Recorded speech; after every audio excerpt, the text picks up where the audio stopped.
When you think about the end of a great life, what comes to mind?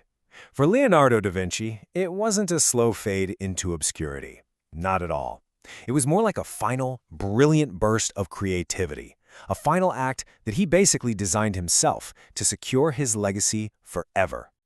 It's one of the most famous scenes in all of art history, right? I mean, think about it. The ultimate Renaissance man, Leonardo da Vinci, breathing his last in the arms of a king. This image is so powerful, it's pretty much defined how we see his final moments for 500 years.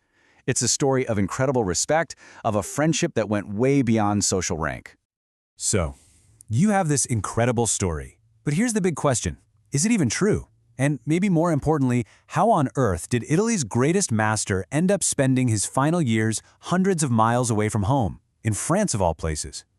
To figure that out, we need to jump back in time.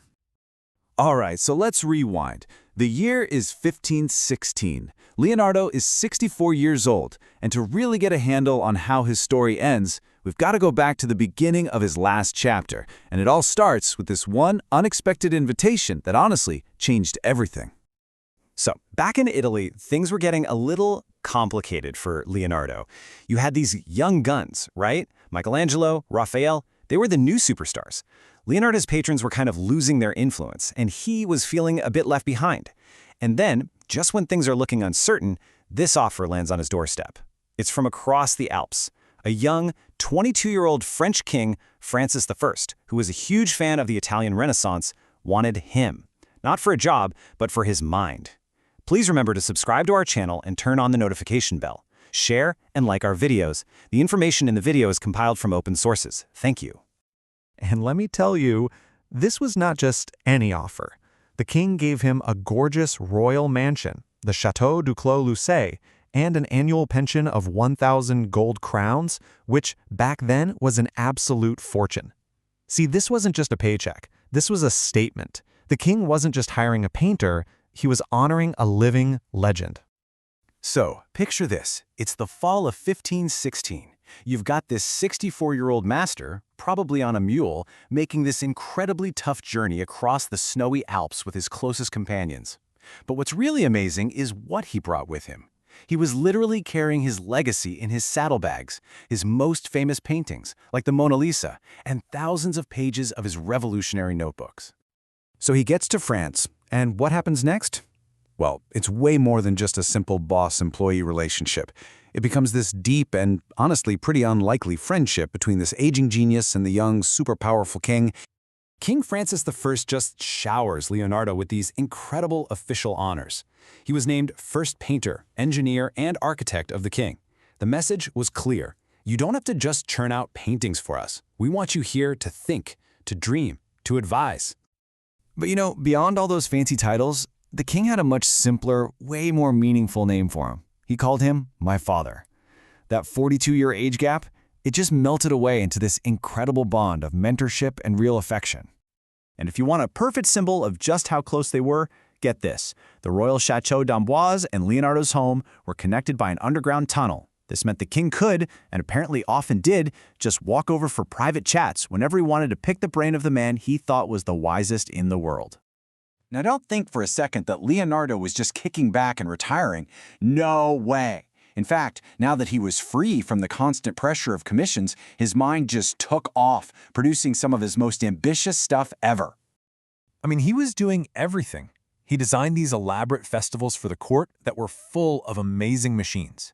He was drawing up these incredible plans for a utopian, ideal city with advanced sanitation and everything. And yeah, it's pretty much accepted that his genius is the spark behind that breathtaking double helix staircase at the Château de Chambord. His mind was firing on all cylinders. But you know, even as his mind is wrestling with these massive projects, mortality is always there. And that's why one of his last known written notes is so human. It's just this little scribble on a piece of paper, a quick reminder to himself to stop working, because the soup is getting cold. How amazing is that? So as his health starts to decline, Leonardo, who was always this meticulous planner, he shifts his focus. He goes from designing cities to designing his own final act. So on April 23, 1519, he carefully dictates his will. And then, not even 2 weeks later, on May 2nd, He passes away right there in his bedroom at Clos Lucé, the beautiful home the king had given him. Okay, so this brings us right back to where we started. Did he die in the king's arms? Well, the historical records, they're actually pretty clear on this. The king was at a different palace that day, so he couldn't have possibly been there. The beautiful story is just that, a legend. But why did it stick around for centuries? Well, because it tells a deeper truth. It shows how much France valued Leonardo, raising an artist up to the level of a king. The reality is his death was probably pretty quiet, surrounded by his loyal students.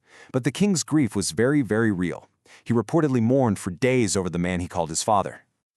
In his will, Leonardo made sure his life's work would live on. He left his paintings to France.